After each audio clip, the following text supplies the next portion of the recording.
hello आं खयामथाव थांनो नागिरदों दाबो बास नेबां फैया माथो बासआ ओरैनिफ्राय फैगोन नै दा आं ओरैहाय ओंखारलांगोन खयामथाव दा खयामथाव मोनफैबा आं अपेन खालामफिनगोन दा दोनथ'नोसै आरोना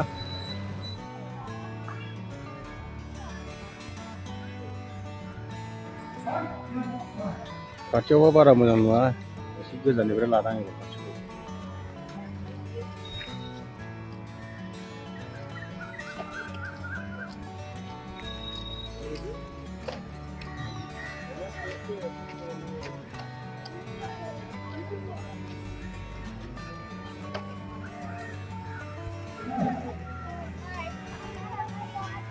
सबाय खनाथिं थांबावनि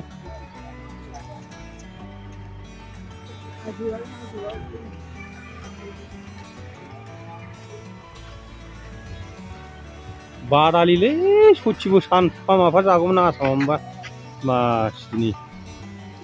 सेस गावख्लाय जागौमोन आं नायलाय दालाय मोनफ्रामबो थायो सयथि फाग्लासो आयो देन्जार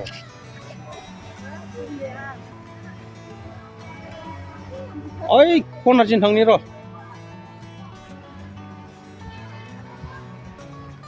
औ खनाजों थांना फैनि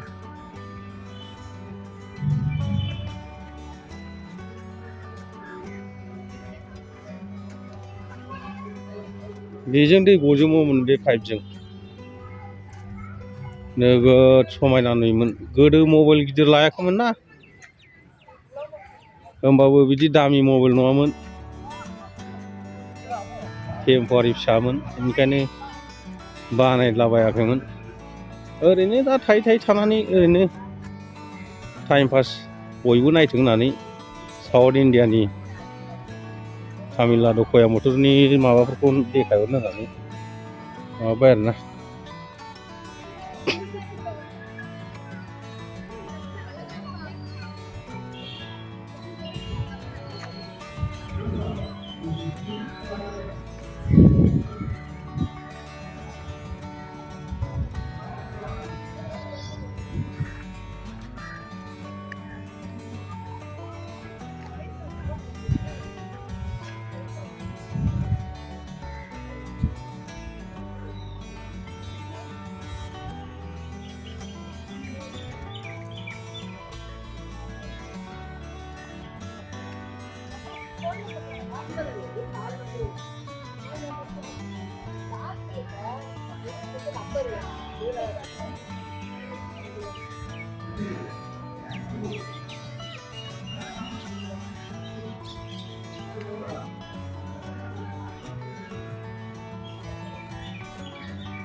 हाजो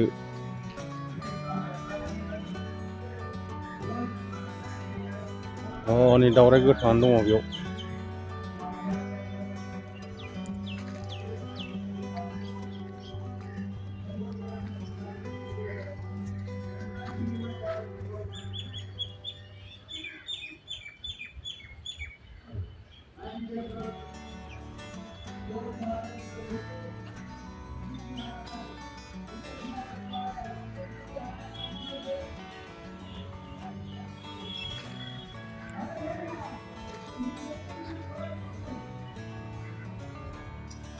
दरंगालै बेयो नै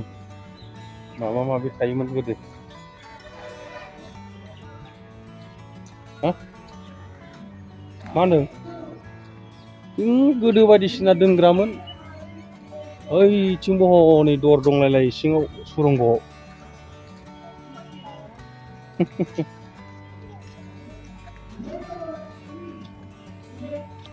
बे दावरायखौ खाथियाव मोनबा हामगौमोनलां हनै मालाय गां एरबाय थादों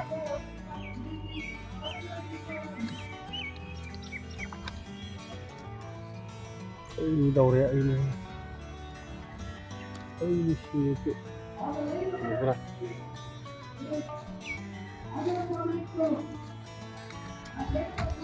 जाबायलै दोनथ'नोसै बेयावनो दिनै गोजोन्थों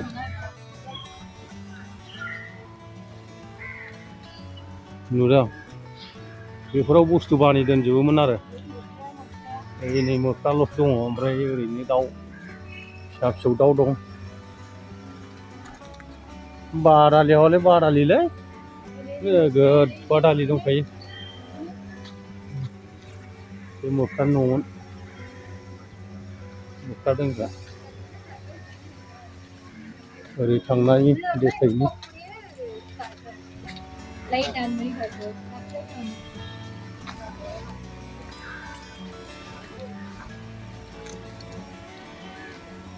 जायगाखौनो दासो फोसाबदों नै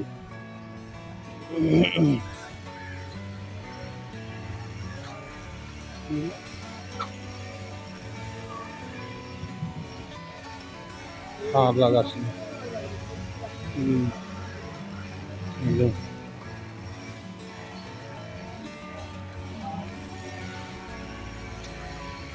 नायनोसै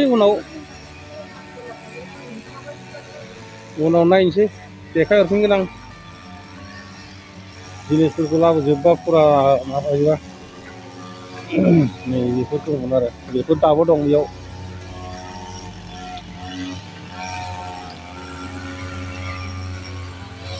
नुदों दासो साफा खालायगासिनो दं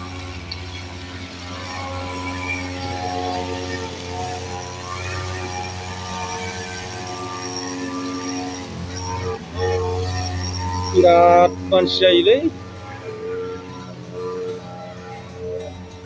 दा जेबो गैया नालाय ओंखायनो हाग्रा गोजा बेयाव मै थायोमोन ना गैला मैखौबो लांबावबायसो ओरै दङ हनै ओइथिं मै दङ खनाजोंसो नुहुरा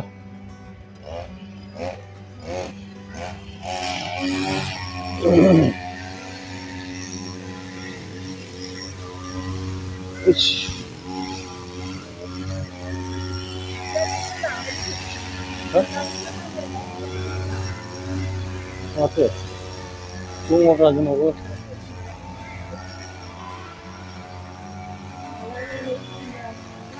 बेरायलायदों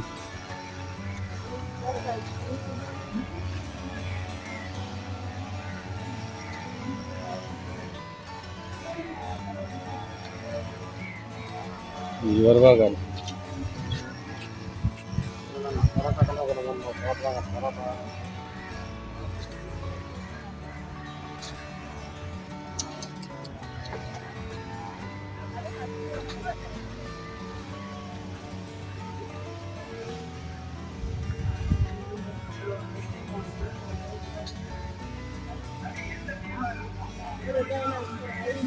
जायनाखौबो देखायो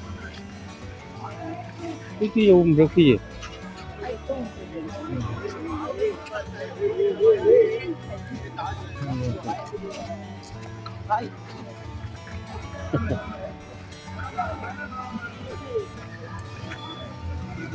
स्कुलिया गथ'फोर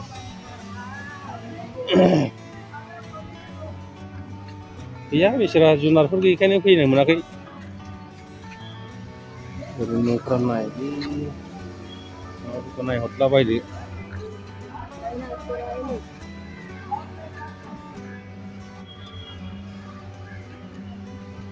गथ'फ्रा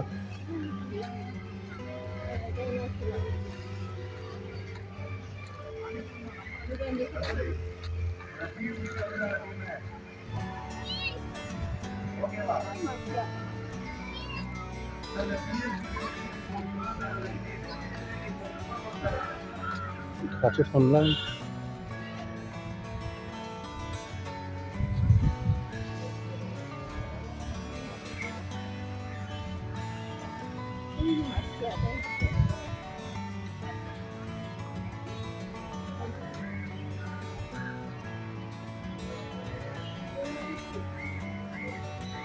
हाग्रानि बुस्थु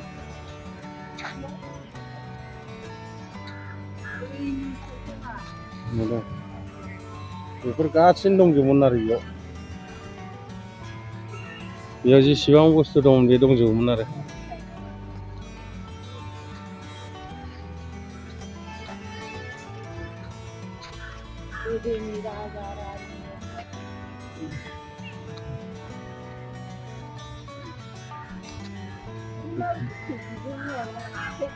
बेबो बेनोब्रा माबायानो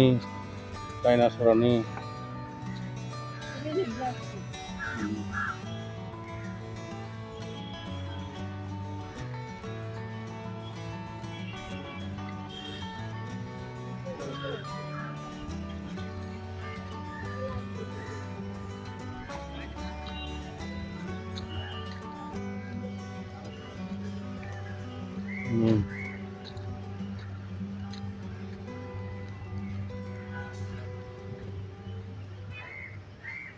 गान्धीपारानिफ्राय ससे फैबानो मोनो आरो बे जिनिसखौ नुयो आरो